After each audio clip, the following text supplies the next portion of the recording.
आपको कहा कि लिक्विड क्रिस्टल जो है वो क्या है, ऐसे मटेरियल जो बहते तो लिक्विड की तरह है लेकिन पार्टिकल की अरेंजमेंट किससे सिमिलर है, क्रिस्टलाइन सॉलिड से।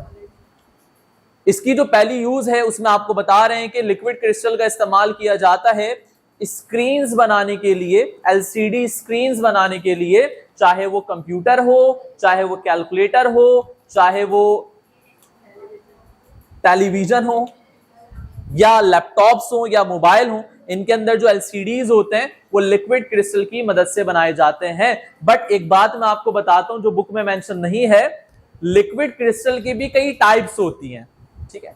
जैसे कि हमारे पास निमेटिक भी होते हैं, सिमेटिक भी होते हैं, कॉलिस्टेरिक भी होते हैं, ठीक है। तो ये जो स्क्रीन में यूज होते हैं उन्हें हम कहते हैं, आई गेस वो नेमेटिक्स होते हैं। क्या होते हैं, मतलब टाइप्स होती है इनकी, ठीक है, सही है। तो स्क्रीन बनाने में, एलसीडीज बनाने में, एलसीडी का मतलब क्या होता है, लिक्विड क्रिस्टल डिस्प्ले, ठीक है। और अगले यूज में क्या है, ओके ओके ओके।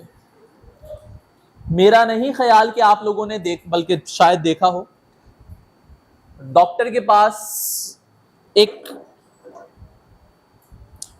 प्लास्टिक की ब्लैक सी पट्टी होती है जो सर पे रख के बुखार चेक करते हैं, उसमें कलर बदल रहा होता है। ये हमारे टाइम में, हमारे बचपन में काफी कॉमन था क्योंकि ग्लूकोज के डब्बे में से ये निकलता था।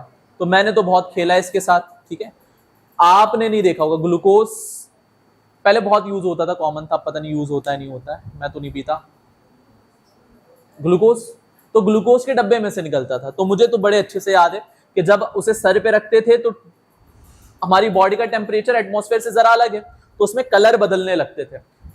तो होता कुछ यूं है कि लिक्विड क्रिस्टल्स जो होते हैं, कॉलिस्टेरिक जो लिक्विड क्रिस्टल होते हैं वो टेम्परेचर सेंसिटिव होते हैं, ठीक है।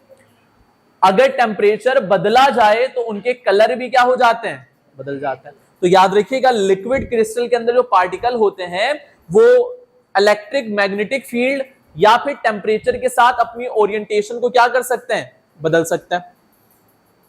जब अपनी ओरिएंटेशन को बदलेंगे तो लाइट की जो रिफ्लेक्शन है उसमें भी क्या आ जाएगी, तब्दीली, और वो अपने कलर को क्या करेंगे, चेंज करेंगे। तो टेम्परेचर सेंसिटिव जो इंस्ट्रूमेंट्स होते हैं उनके अंदर भी लिक्विड क्रिस्टल का इस्तेमाल किया जाता है।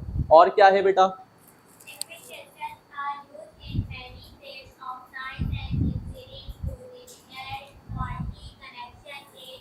ओके समझ गया, ठीक है, थैंक यू। नहीं मुझे पॉइंट जहां तक मुझे याद आ जा रहा है तो फिर वहां तक सही है, आगे पढ़ने की क्या जरूरत है, मैं बता रहा हूं ना। देखो भाई, हमारे पास जो सर्किट्स होते हैं, जो तार वगैरह होती हैं, वो इंसुलेटेड होती हैं, ऊपर एक प्लास्टिक का कवर होता है। तो अंदर कहीं पर फॉल्ट आ गया तो आपको वो ऊपर से तो नजर आएगा नहीं, क्या करोगे, बैठकर सारी तारों को छीलोगे, गड़बड़ हो जाएगी। तो क्या करते हैं भाई, लिक्विड क्रिस्टल के कुछ रैप्स होते हैं, ठीक है, मतलब शीट्स की फॉर्म में होते हैं, वो तारों पर लपेटा जाता है या उसमें से गुजारा जाता है। तो जहां कहीं पर भी तार में फॉल्ट होता है ना, अच्छा, तार में जब इलेक्ट्रिक केबल के अंदर अगर कोई फॉल्ट आ गया तो आपको क्या लगता है, वहां से बिजली अच्छे से पास होगी या अच्छे से पास नहीं होगी, पास नहीं होगी। इसका मतलब रेजिस्टेंस बढ़ जाएगा, है ना।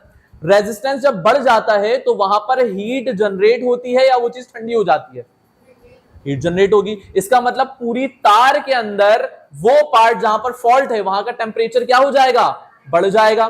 तो लिक्विड क्रिस्टल चूंकि टेम्परेचर सेंसिटिव है, तो उस पार्ट में जब लिक्विड क्रिस्टल को लेकर आया जाएगा तो वहां पर आकर अगर वो कलर बदल रहे हैं तो इसका मतलब यहीं पर तार के अंदर कोई फॉल्ट मौजूद है।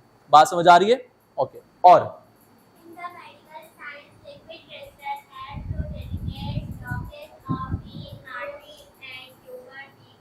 ओके, समझ गया।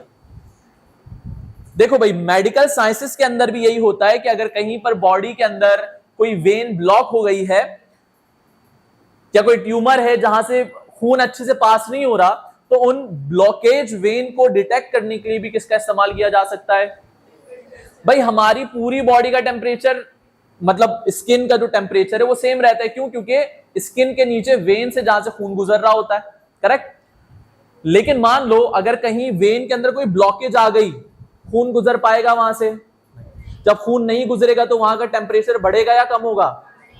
कम हो जाएगा, क्योंकि खून का टेम्परेचर क्या होता है, थोड़ा, ठीक है, तो वो पूरी बॉडी के, पूरी स्किन के टेम्परेचर को मेंटेन करता है। अगर खून कहीं पर ब्लॉक हो रहा है, वहां से पास नहीं हो रहा, तो वहां से खून जब पास नहीं होगा तो वो जगह पूरी बॉडी के मुकाबले थोड़ा सा उसका टेम्परेचर ड्रॉप हो जाएगा। तो लिक्विड क्रिस्टल क्या करेंगे, उसी टेम्परेचर के ड्रॉप को डिटेक्ट करेंगे और आपको बताएंगे यहां पर वेन जो है वो ब्लॉक हो चुकी है। और भाई ठीक है, देखो क्रोमेटोग्राफी जो है आपने शायद मैट्रिक के अंदर पढ़ी होगी, नाम तो सुना होगा क्रोमेटोग्राफी। तो वहां दो फेसेस होते थे, एक होता था स्टेशनरी फेस और एक होता था मोबाइल फेस। तो मोबाइल फेस के लिए लिक्विड क्रिस्टल का इस्तेमाल किया जा सकता है, इसकी एबिलिटी टू फ्लो वाली, और काफी थिक भी रहता है ये। और मेरा ख्याल है आखिरी पॉइंट ये होगा कि लिक्विड क्रिस्टल का इस्तेमाल हाइड्रोलिक्स ब्रेक में भी किया जा सकता है। क्यों? क्योंकि इसकी विस्कोसिटी काफी ज्यादा होती है। खत्म चैप्टर, मुबारक हो। एंड में एमसीक्यूज हैं, उसे सॉल्व कर लो।